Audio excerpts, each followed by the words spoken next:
Hello બાળકો, કેમ છો?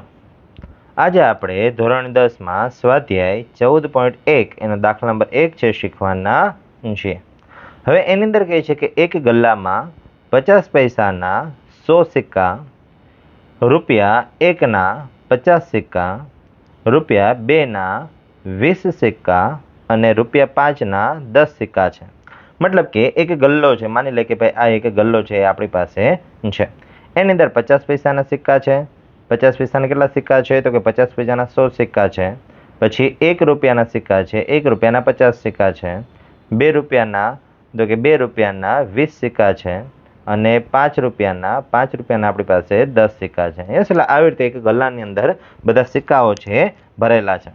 ચલો પછી કહે છે કે જ્યારે આ ગલ્લાને ઊંધો કરવામાં આવે છે, મતલબ કે આ ગલ્લાને આપણે ઊંધો કરી દઈએ ત્યારે પાત્રમાં કોઈ એક સિક્કો બહાર આવે છે. મતલબ કે આને આપણે ઊંધો કરીએ ત્યારે કોઈ એક જ સિક્કો છે બહાર આવે છે અને તે સમસંભવી હોય. સમસંભવી મતલબ કે ગમે તે સિક્કો છે એ બહાર આવી શકે એવું હોય તો સિક્કો 50 પૈસાનો સિક્કો હોય કે રૂપિયા 5નો સિક્કો નહીં હોય તેની સંભાવના છે આપણે શોધવાની છે. એટલે કે અહીંયા આપણે બે વસ્તુની સંભાવના શોધવાની છે કે 50 પૈસાનો સિક્કો હોય એની પણ સંભાવના શોધવાની છે અને 5 રૂપિયાનો સિક્કો નહીં હોય એની સંભાવના પણ આપણે શોધવાની છે. તો ચાલો શરૂઆત કરીએ. એટલે સૌથી પહેલાં તો શું કરીએ કે ભાઈ આ ગલ્લાની અંદર કુલ કેટલા સિક્કાઓ છે એ આપણે અહીંયા જોઈએ. એટલે કે કુલ સિક્કાઓ અથવા તો કુલ પરિણામ n શોધી લઈએ. કુલ સિક્કાઓ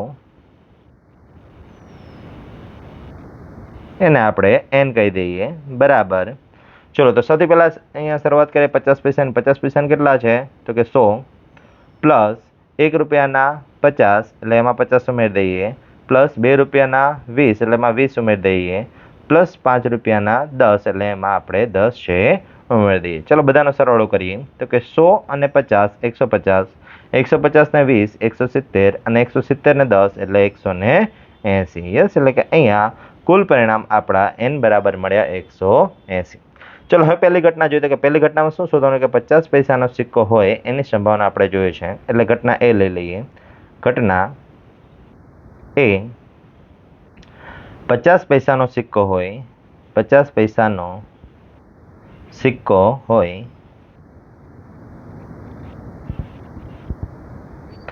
ચલો 50 પૈસાનો સિક્કો હોય એની સંભાવના આપણે જોઈએ છે. એટલે ઘટના એ બને તેવા પરિણામ, ઘટના એ બને તેવા પરિણામ m બરાબર તો કે 50 પૈસાના કેટલા સિક્કા છે? તો આપણે રકમમાં કીધું કે 50 પૈસાના 100 સિક્કા છે. એટલે ઘટના એ બને તેવા પરિણામ કેટલા થઈ જશે? 100 છેદમાં કુલ પરિણામ. ચલો હવે એની સંભાવના શોધીએ. તો કે ઘટના એ બને એની સંભાવના P of A બરાબર ઘટના એ બને તેવા પરિણામ ભાગ્યા કુલ પરિણામ. ઘટના એ બને તેવા પરિણામ 100 છે છેદમાં કુલ પરિણામ 180 છે. ચલો હવે અહીંયા જ્યાં છેદ ઉડે છે ત્યાં આપણે છેદ ઉડવાનો પ્રયત્ન કરીએ. અહીંયા જોઈ શકાય છે બાળકો કે ભાઈ અંશ અને છેદ બંનેમાં 1 1 0 છે. 1 1 0 કાઢી નાખીએ. અંશ અને છેદ બંનેમાં બેકી સંખ્યા છે તો 2 વડે છેદ ઉડે. એટલે ઉપર 5 દુ 10 અને નીચે 9 દુ 18. એટલે હવે આગળ કોઈ છેદ ઉડતા નથી એટલે આપણે અહીંયા લખી શકીએ ભાઈ P of A એટલે કે એ ઘટનાની સંભાવના બરાબર 5 છેદમાં 9. એટલે આવી રીતે છે આપણને અહીંયા જવાબ મળે છે. ચલો એટલે પહેલી જે ઘટનાની સંભાવના શોધવાની તે એ આપણે શોધાઈ ગઈ. ચાલો હવે બીજી પરિસ્થિતિમાં કહે છે 5 રૂપિયાનો સિક્કો નહીં હોય. ખાસ આના શબ્દ રચના પર ધ્યાન રાખજો.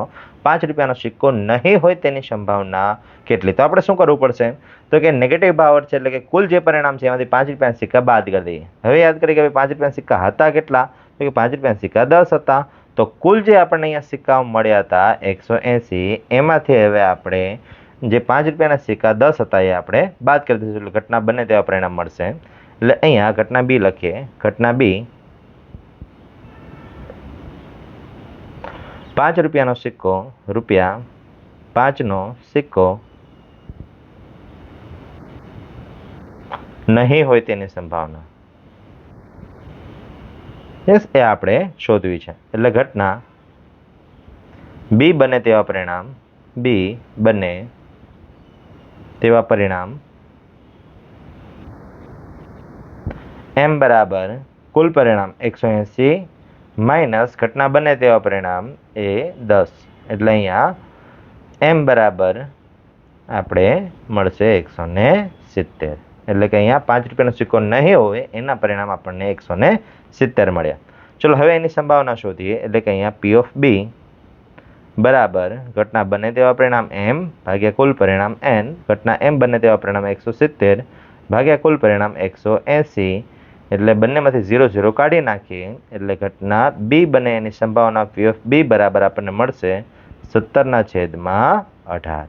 યસ, એટલે અહીંયા આ જે દાખલો છે એ આપણો પૂર્ણ થાય છે. થેન્ક યુ બાળકો, મળીએ નેક્સ્ટ વિડીયોમાં નેક્સ્ટ દાખલા સાથે.